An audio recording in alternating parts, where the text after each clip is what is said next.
Hey, welcome back to Trey's Tabletop Crossrip. I'm Trey, screen name Ghostbuster LML III. I know I said in my last video that a couple of things had come in and hopefully things would be coming in kind of soon. Here we are the very next day, and I just got monsters on board in the mail today. So here we are with another unboxing video for y'all. So monsters on board, this was a campaign back in late 2020, and I pledged that one.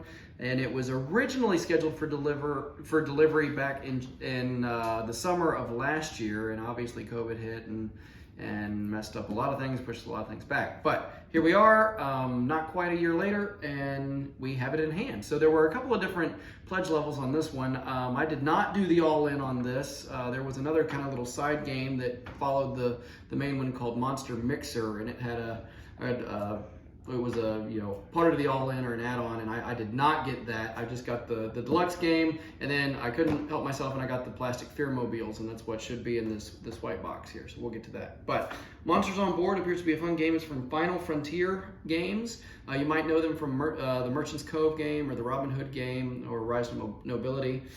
So this is one that is completely different than all of that in terms of theme, but me being a fan of Ghostbusters and paranormal and stuff like that, I couldn't say no to it. So here we are, and we will get to our unboxing. So you see their great art on the cover, and this is it says it plays in 45 to 60 minutes, 1 to 4 player game. I'm not sure. I haven't played it yet, so we'll see if their time thing is accurate. But here's the back. The idea is that you are fixing to throw a huge monster party, and the monsters want to drink spook juice, is what they call it, which is something that is distilled from human fear. So you roll dice to perform actions, and your idea is to collect to raise your fear level and to raise as much spook juice as you can to feed your party guests at the end of the night. So it's mostly a dice drafting game. You kind of see on here what they call the Fearmobiles.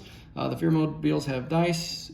Everybody rolls and sets them out. You pick one, and the cars rotate around the board, and your player to your side picks a dice, and they moves on until all the dice are taken. So without further ado, okay, let's see. This one kind of came in, and it's already got a cut in the thing, but that's all right.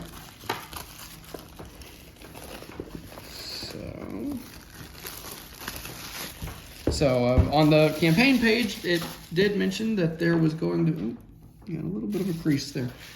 There was going to be a standard edition and a deluxe edition. So this was supposed to be the deluxe edition, which was going to have is going to have minis instead of just the standees for the ghosts that travel around your neighborhood, and then a couple of other minis as well that were not going to be in the standard edition. So there's the inside of the box lid.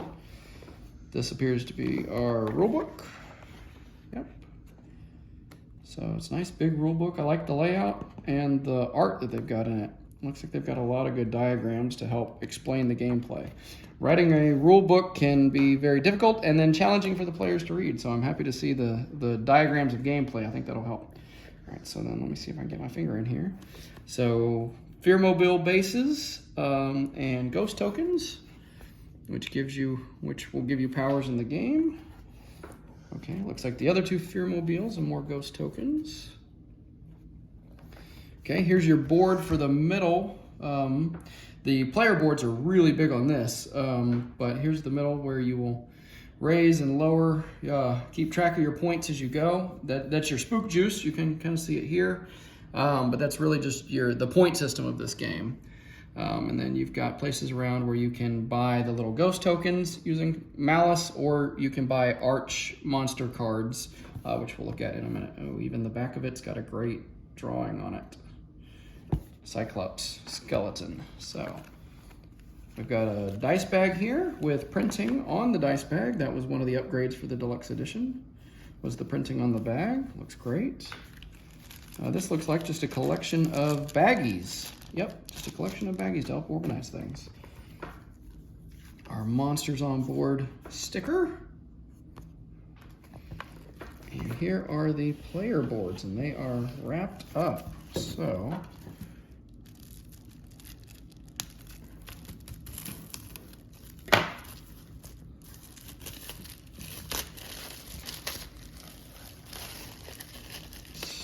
these are dual layered boards.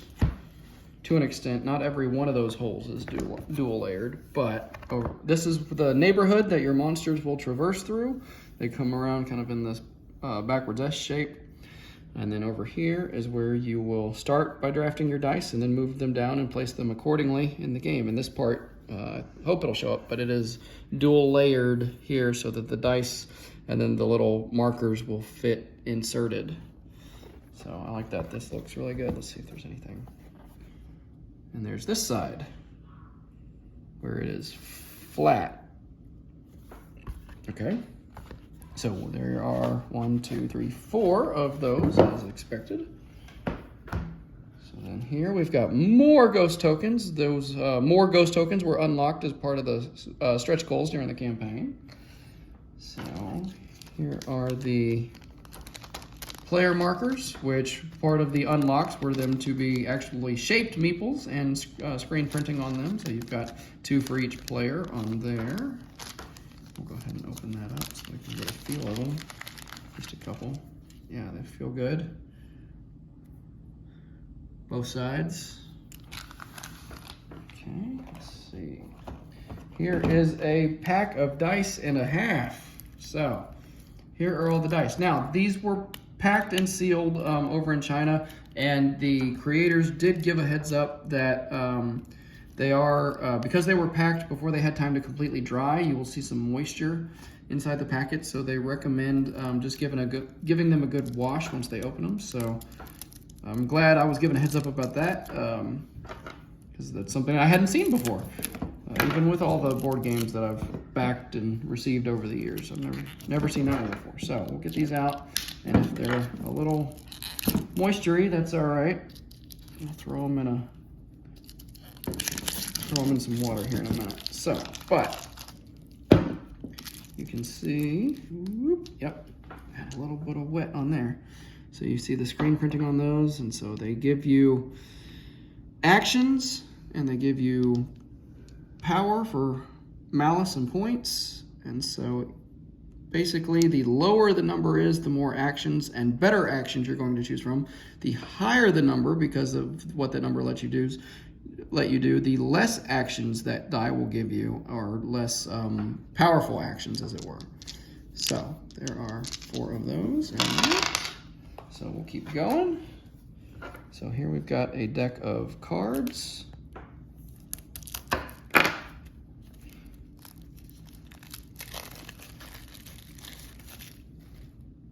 So you can see these are your Arch Monster cards that you can purchase, raise up malice, and purchase throughout the game, which gives you better powers to unlock and grow your points, or your spook juice, as the case may be. So these look good. Got a good feel to them. And then here are your goals. Some of, to make the game a little asymmetrical. This is for that section at the bottom where you finally move the dice down to. If you complete your goal, you get extra points. So that's what those are. Put those back in there. And let's see. Here are the Pumpkin Jack dice. You can see they are D6 with a pumpkin shape on them, and the pips in the middle of the pumpkin shape.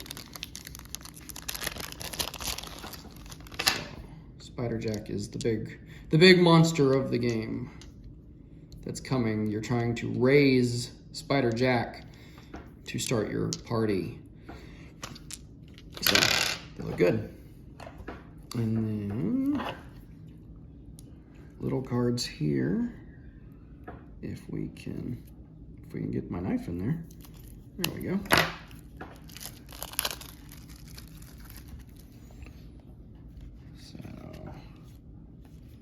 Bonuses, different actions that, or different movements that, not actions, but movement, the different movements that these allow on that set. Okay, and we've got 2 white cardboard boxes in here. These ought to be, yes, we have minis.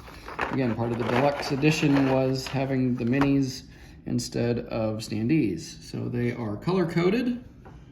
Looks like we've had some rubbing in the box on that one, but that's all right. So, and there is one different mini for each player. So this being a 4-player game, there should be 4 of each mini in this box. So yeah, you see we got a whole bunch of them. That one with the kind of the aviator helmet and the scarf makes me think of an old real Ghostbusters ghost right there.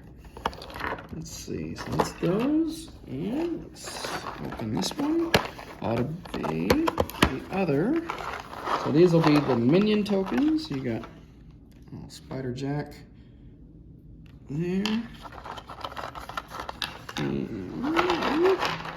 Okay, yeah, I knew we were missing a blue guy. There he is. Here's our werewolf. And Malice markers. That was another stretch goal upgrade, were actual minis for the Malice markers for each person. And there's the skeleton mini to walk around your neighborhood holding his head. So let's see, yep. So here are your little minions. They kind of look, the heads look like the goblins from Harry Potter to me. And they've got a skull on top. So, okay, so that's what we've got in the core box. I'll have to pick all that up later because you don't want me to take the time to do it now. I don't blame you. So let's open up this one. And again, this ought to be the plastic Fearmobiles inside this.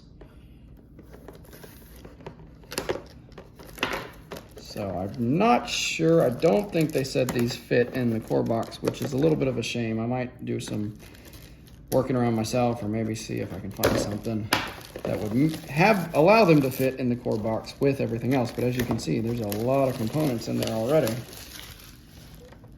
So here we go. So yeah, here are the, so obviously that one's the Egyptian one. And skeleton one. The vampire monster. And then kind of, this is the one you see the Frankenstein's monster driving at the beginning, kind of like an old jalopy. Makes me think of the Filmation Ghostbusters ghost buggy is what that reminds me of. So you see they've got the spots in here for the dice. So you roll dice and then you place them in here. And then you start with that. You pick yours, you run it around the board, you take somebody else's, and then you take one from there. So they fit in there rather nicely. And these look good. I'm glad I went ahead and added these to my order. I like that. So that is our unboxing of Monster Slaughter. I am very much looking forward to getting this one to the table. So it looked like a lot of fun on the campaign. If you've got any questions or want to see something better, let me know. Otherwise, I appreciate you joining me. Feel free to leave a comment if you got a question or comment, and I'll see you next time here on Trey's Tabletop Crossrip.